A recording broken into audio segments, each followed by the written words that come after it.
আন্তর্জাতিক অঙ্গনে আবারও নতুন বিতর্ক। জার্মানি ইসরায়েলকে দিচ্ছে নতুন এক সাবমেরিন। কয়েকদিন আগেই তারা অস্ত্র রপ্তানি স্থগিত ঘোষণা করেছিল গাজার যুদ্ধের কারণে, কিন্তু এখন সেই একই জার্মানি বিলাসবহুল যুদ্ধযান পাঠাচ্ছে তেল আবিবে। কেন এই দ্বিমুখী সিদ্ধান্ত? এর পেছনে কি চুক্তি আর কেমন ইতিহাস? আসুন জেনে নিই বিস্তারিত।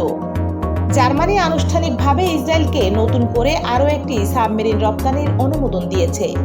তুর্কি বার্তা সংস্থা আনাদুলু জানিয়েছে, এই সাবমেরিন কেনার চুক্তি হয়েছিল বহু আগে, 2012 সালে। দীর্ঘ প্রক্রিয়া শেষে 2023 সালে জার্মানির ফেডারেল সিকিউরিটি কাউন্সিল সবুজ সংকেত দেয়, তবে সেটি চূড়ান্ত অনুমোদন পায় সম্প্রতি। এই সাবমেরিনের দাম প্রায় 585.8 মিলিয়ন মার্কিন ডলার, যেখানে জার্মানি নিজেই দিচ্ছে প্রায় 135 মিলিয়ন ইউরো।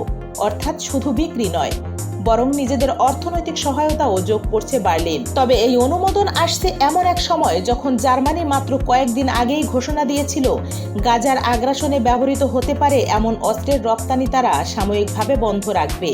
গাজার বেসামরিক মানুষের রক্তপাত ও মানবিক সংকটের প্রেক্ষাপটে বিশ্বজুড়ে সমালোচনার মুখে পড়েছিল ইসরায়েল। তাই সেই অবস্থায় থেকেও সাবমেরিন পাঠানোর অনুমোদন আন্তর্জাতিক মহলে নতুন করে ক্ষোভ ও প্রশ্নের জন্ম দিয়েছে। আন্তর্জাতিক সম্পর্ক বিশ্লেষকদের মতে, এই সাবমেরিন সরবরাহ একটি দীর্ঘমেয়াদী কৌশলগত ও প্রতিরক্ষা সহযোগিতার অংশ।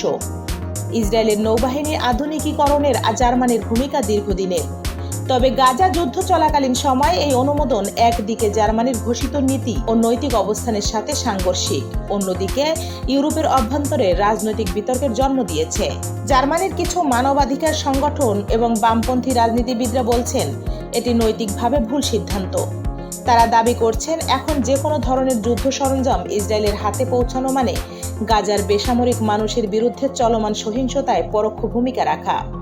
তবে জার্মান সরকার বলছেন এই সাবমেরিন সরাসরি গাজা যুদ্ধের সাথে সম্পর্কিত নয়, এটি পুরনো চুক্তির অংশ এবং প্রতিরক্ষার জন্য।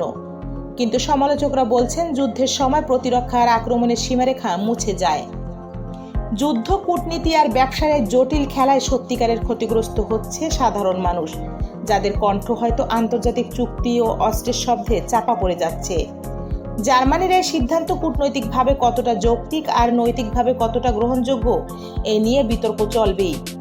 তবে বিশ্ববাসীর চোখে এখনও সেই রক্তাক্ত গাজার দিকে, যেখানে প্রতিটি মুহূর্তে মানবতার পরীক্ষা চলছে। এমন আরও গুরুত্বপূর্ণ ভিডিও পেতে সাবস্ক্রাইব করুন BIM নিউজ। দেখা হবে পরবর্তী কোনো নতুন ভিডিওতে। ততক্ষণ ভালো থাকুন, সুস্থ থাকুন, নিরাপদে থাকুন। ধন্যবাদ।